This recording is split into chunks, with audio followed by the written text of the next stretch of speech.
Hey there, fellow maniacs. I have a quick disclaimer before getting into this episode. These episodes take a bit of time to make, and with the ever changing world of speculation and announcements, this episode's speculative thoughts are now a little behind. This episode was written and recorded after the Sinners announcement and before the most recent announcements of Stranger Things, HR Blood and Guts presents a Halloween Fright-tacular, and Madlands Caged Cannibals. But with all the time that went into it, I still wanted to release this speculative journey so that we could go over it all together, and honestly, I don't think I'm very far off. Once all the houses are announced, we will go over them all in detail. But for now, please enjoy this slightly outdated speculation.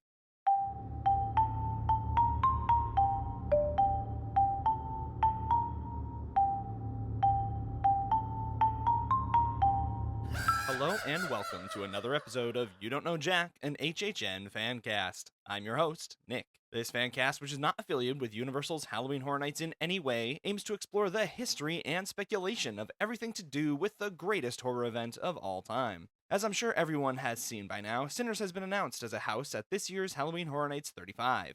While I am beyond excited for this house, it has made me eager to learn more and started me down the speculation train once again. So, on today's episode, we are going to cover all of the leaks and rumors circulating around this year's HHN event, starting with what we know and progressing through what could be, specifically highlighting the speculation map for the season. Keep in mind that none of this is confirmed by Universal and is completely based on rumors, potential leaks, and the speculation map. That being said, let's dive into the speculation of Halloween Horror Nights 35.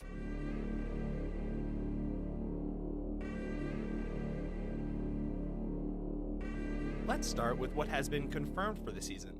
This year at Halloween Horror Nights 35, Jack is back alongside his rival Oddfellow.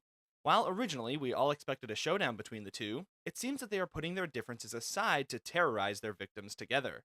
The two will be the icons for the event and will have their own house, Jack and Oddfellow, Chaos and Control.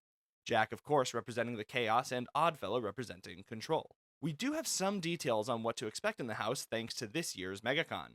The initial logline for the house read, "After a killing spree, Oddfellow traps Jack in a box and leads him to a twisted Oddverse." From there, a power struggle ensues. However, since then, we have received new details on the house thanks to Senior Director of Entertainment Creative Development of Halloween Horror Nights, Michael Aiello.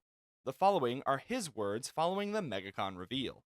Jack embodies chaos, turning everything into a performance and destruction, while Oddfellow represents control, manipulating events and bending reality to his will. They are opposing forces, but they are also connected. Neither of them would exist in this form without the other. That dynamic is where our haunted house begins. Guests step into the story at the moment it all started, inside the box and into the Oddverse, Dr. Oddfellow's domain. It is here they experience Jack's origin as it is being narrated by Oddfellow himself, his rise from human killer to something far more dangerous within the carnival. But Jack refuses to stay contained even within his own story. He interrupts the narration, takes control, and what begins as a retelling quickly becomes a confrontation. As guests move through the house, they are caught inside a battle of chaos and control, as Jack and Oddfellow fight for dominance over the same space, the same story, and ultimately the same power. As the conflict builds, both come to a realization. Divided, their power is limited, but together, their ability to generate fear becomes something far greater. By the climax, they make a choice that is far more dangerous than continuing the fight. They unite, not in peace, but in purpose. Their alliance creates something entirely new, an infernal carnival, a living engine of horror powered by fear itself. Every nightmare within it exists to feed that system, drawing energy from every scream and every moment of terror.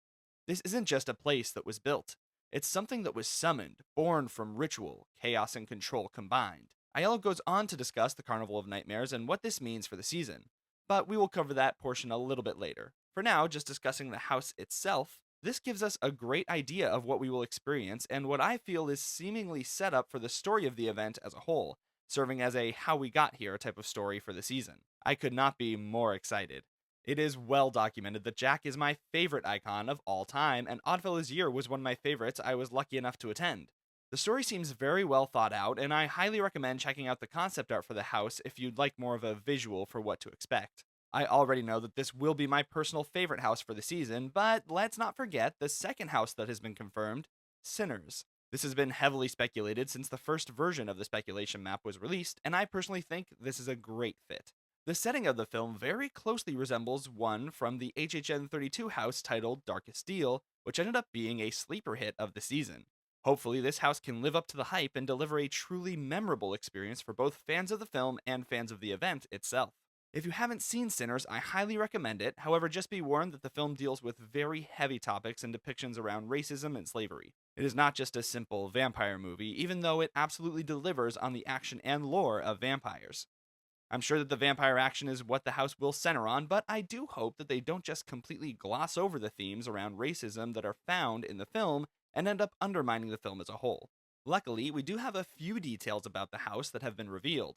The house will be located in the same tent that housed Fallout in 2025 and will include the Club Juke facade. Apparently, new types of scares are being developed by the HHN team, and it is promised to be truly terrifying and fully immersive.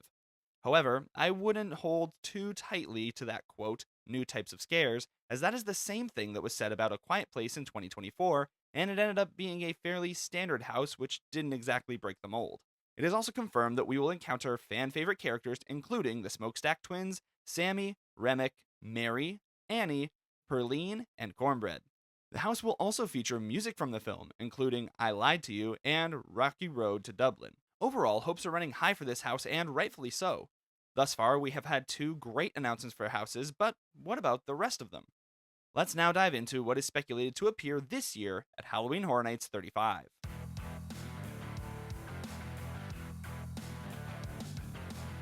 Yes, it is now time to dive into the speculation portion of today's episode. Since this is pure speculation, take everything with a grain of salt. While our speculation will be based on leaks and the latest spec maps, things can still change up until the last minute, and it is always possible for information to get skewed. That being said, let's start off with the possible IP houses that will be seen at this year's event.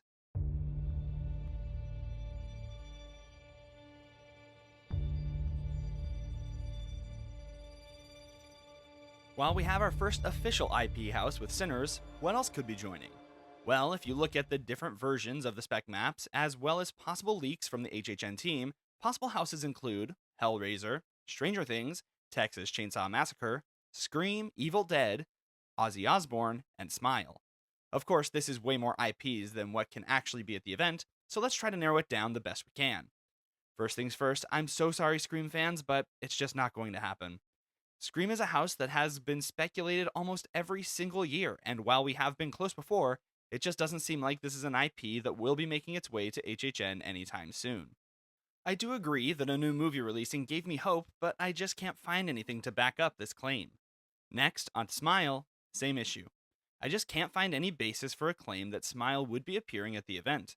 In my opinion, it's not a franchise that carries any real weight, and while a Smile 3 was announced, it's so far off that I really don't think this would be the year to see a house for it since the houses are planned a year in advance. Next, let's discuss Texas Chainsaw Massacre, an IP that has appeared multiple times over the years, most recently at HHN 30 in 2021. Given that this is an anniversary year, it would make sense to bring back a fan favorite IP. My issue here is that it has appeared so many times over the years that it really hasn't been that long since its last appearance. Not to mention, I haven't seen any further speculation since the original version of the spec map, so I'm gonna have to count this one out as well. This leaves us with Hellraiser, Stranger Things, and Ozzy Osbourne. I personally believe this is the remaining lineup for the season. Hellraiser is a bit of a surprise, but I know that HHN will absolutely be looking to bring a true slasher back to the event after the success of Jason last year, and with the spec map heavily indicating Pinhead, the villain from the franchise, I am very confident that Hellraiser will be making its grand return to HHN after its brief appearance at HHN 16. Stranger Things, I feel like this is a no-brainer. Every single season of the show has appeared at Halloween Horror Nights over the years, and with the final season airing this year, it feels like a free space to claim Stranger Things will be appearing this year one last time. Last but certainly not least, Ozzy Osbourne. This was one I have been back and forth on for a while as I didn't fully believe a tie-in was likely. But after reflecting on previous music houses like The Weeknd, and how well Wyatt's Six House honored the passing of Bray Wyatt, I think HHN has the potential to do something very special with a house in memoriam of the rock and roll legend. To me, it really does seem like the speculation map has pretty much nailed the IPs. It was correct with Sinners, and after ruling out some of the long shots, I'm going with the spec map. But what exactly does it say about the original houses this year? Well, let's explore that and see just what might be in store for us in terms of original houses at HHN 35.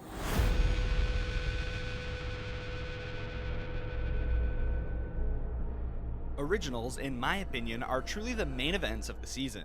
As I have said before, people come for the IPs, but stay for the originals. This is where true immersive horror storytelling comes to life in the most creative and often gruesome ways.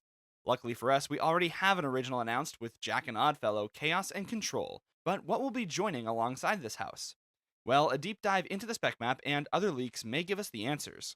Now, in terms of originals, there have been a lot of different things speculated, such as a sequel to Wicked Growth starring the Pumpkin Lord, a cat lady on Crooked Lane House, and another adaptation of Slaughter Cinema with Heavy Metal Hell 3D.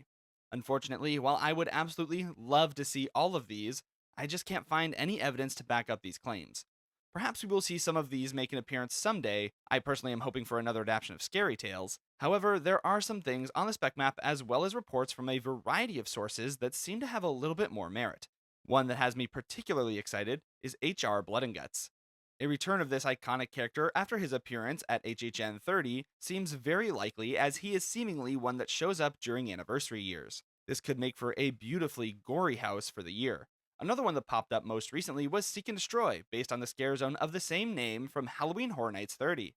Again, something that feels very likely, as there have been leaks surrounding a robot themed original house, and bringing back a scare zone from HHN 30 as a house seems like a perfect combination, especially when you consider the fact that the zone had a very interesting story, even if it fell a little lackluster in terms of repetitive scares. Another one I have also seen under the robot idea is Zyborgs, based on Slaughter Cinema 2, but I might just be dreaming on that one.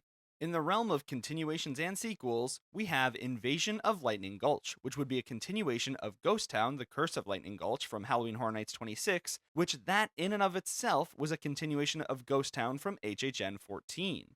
This time it sounds like we would be adding an alien invasion to the mix. This does align with the word that there would be an alien-themed original house, and with this still standing strong on the spec map, I would not be surprised to see it included in this year's event. Rounding out our original speculation is Carrie Zoo Feeding Time. Carrie Zoo sounds like a great idea, with opportunities to utilize puppets and animal-themed scares, along with the tie-in to Carrie, Ohio, a location in the lore of HHN that has made many appearances over the years, very notably at HHN 30, where we had a whole house dedicated to the legacy of Carrie, Ohio, titled Scary Ohio: Horror in the Heartland. With multiple leaks and spec maps representing this, along with the love this event has for Carrie, Ohio, I fully expect this to make an appearance this season. Bringing in ideas from HHN 30 seems to be a pretty common trend among the speculated original houses, which would make sense seeing how Universal seemingly wants to make up for some of the shortcomings of HHN 30 that occurred due to COVID. Personally, HHN 30 has been my favorite year thus far, even with the masks and plexiglass, but here's to hoping that Halloween Horror Nights 35 can take the crown.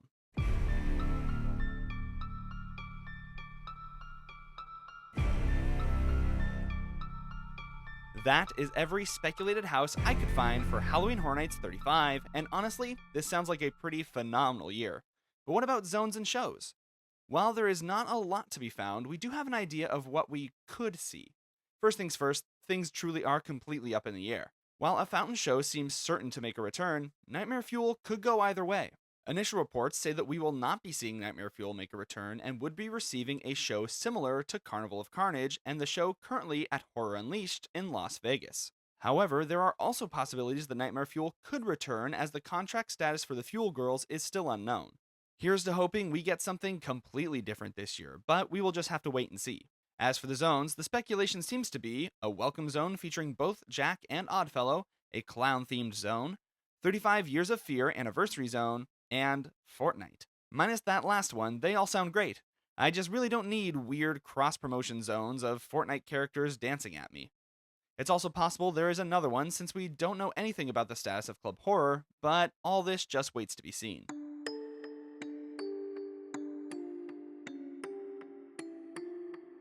Overall, even if half of what we have speculated ends up being true, this is sure to be a fantastic year for Halloween Horror Nights. The idea that they could be bringing back a lot of ideas from previous years is very exciting, especially when it comes to the original houses. Jack and Oddfellow, of course, is my most hyped house for the season and will absolutely be the first and last house I do every single night. Sinners also has amazing potential, and I'm sure it will become a fan favorite for the season. In terms of what's been speculated, I do think all of the originals sound amazing, and while some of the IPs feel like they could be a hit or miss, I am beyond excited for what could be the best season yet at Halloween Horror Nights 35. Thank you for listening to this episode of You Don't Know Jack, an HHN Fancast. This podcast is not affiliated with Universal Orlando Resort or any parent companies. If you enjoyed the journey, feel free to subscribe and leave a review. Until next time, remember that you don't know Jack, never go alone, and I'll see you in the fog.